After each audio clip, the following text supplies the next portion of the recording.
اگر آپ حق کے ساتھ کھڑے نہیں ہوتے یا ظالم کے خلاف نہیں نکلتے تو تاریخ کو آپ سے کوئی غرض نہیں ہے کہ آپ نے ساری زندگی مسجد میں گزاری ہے یا کسی طوائف کے کوٹھے پہ گزاری ہے۔ دنیا میں اور بھی بڑے مذاہب ہیں جو عبادات کے اوپر فوکس کر رہے ہوتے ہیں، لیکن سوال یہ ہے کہ کیا اللہ نے انسان کو دنیا میں صرف عبادات کے لیے بھیجا ہے؟ تو پھر فرشتے کس لیے بنائے تھے اس نے؟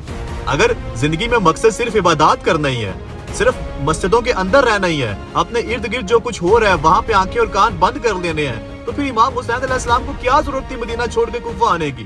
ان کو کیا ضرورت تھی اپنی ساری آل قربان کرنے کی؟ کیا سکھایا ان نے آپ لوگوں کو؟ وہ آپ کو کیا سکھا کے گئے اور آپ کس طرف چل پڑے ہو؟ آپ آ کے یہاں پہ مسجدوں میں گھس کے ہو، وہ بھی اس وقت میں جب آپ کے ملک میں ایک طوفان برپا ہے، جب آپ کی قوم نبی کی امت کے اوپر، آپ کے لوگوں کے اوپر ظلم کے پہاڑ توڑے جا رہے ہیں۔ آپ کے ملک کے اندر آپ کی عورتوں کے سر سے دوپٹے چھینے جاتے ہیں، آپ کے ہزاروں لوگ مسنگ ہیں۔ آپ کو نہیں پتا پاکستان میں کیا ہو رہا ہے؟ آپ کو نہیں پتا پاکستان کے اوپر کس نے قبضہ کیا ہوا ہے؟ تو کیا اس ظالم حکمران کی آنکھوں میں آ کے ڈال کے بات کرنا آپ کا فرض نہیں بنتا؟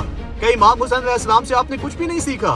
کہنے کو آپ بہت بڑے عاشق ہیں، کہنے کو آپ سے بڑا کوئی عاشق ہی کوئی نہیں ہے اس ملک کے اندر، کہنے کو آپ مذہب کے ٹھیکیدار ہیں، لیکن آپ کو فرق ہی نہیں پڑتا کہ نبی کی امت کے ساتھ کیا ہو رہا ہے۔ آپ ہمیں سکھاتے ہیں کہ جہاد جی کشمیر میں جا کے جہاد کرنا ہے، فلسطین میں جہاد کرنا ہے، لیکن آپ کے گھر کے اندر جو ظالم آپ کے لوگوں کے اوپر ظلم کر رہا ہے، کیا اس کے خلاف جہاد نہیں کرنا؟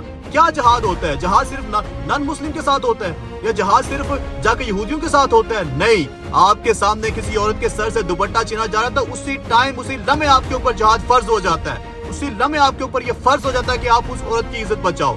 آپ کے اوپر فرض ہو جاتا ہے اگر آپ کے کسی ہمسائے کے ساتھ زیادتی کی جاتی ہے، ظلم کیا جاتا ہے، تشدد کیا جاتا ہے، اس سے اس کے بنیادی حقوق چھینے جاتے ہیں، تو آپ کے اوپر اسی وقت جہاد فرض ہو جاتا ہے۔ آپ کا فرض بنتا ہے کہ آپ اسی وقت جا کے اس ظالم کو روکو اور بولو کہ بھائی نہیں، میں یہ نہیں ہونے دوں گا نبی کی امت کے ساتھ۔ لیکن افسوس کی بات ہے کہ پچھلے 75 سال سے تم ہمیں مردہ یزید اور فرعون کی کہانیاں سناتے آ رہے ہو، لیکن جب زندہ یزید کے سامنے کھڑے ہونے کا وقت آیا، جب زندہ فرعون کے سامنے کھڑے ہونے کا وقت آیا تو تم لوگ پیٹھ دکھا کے بھاگ گئے۔ تم لوگ اپنی نہ صرف بلوں میں گھسے بلکہ تم لوگ جا کے ان فرعونوں کی گودوں میں بیٹھ گئے۔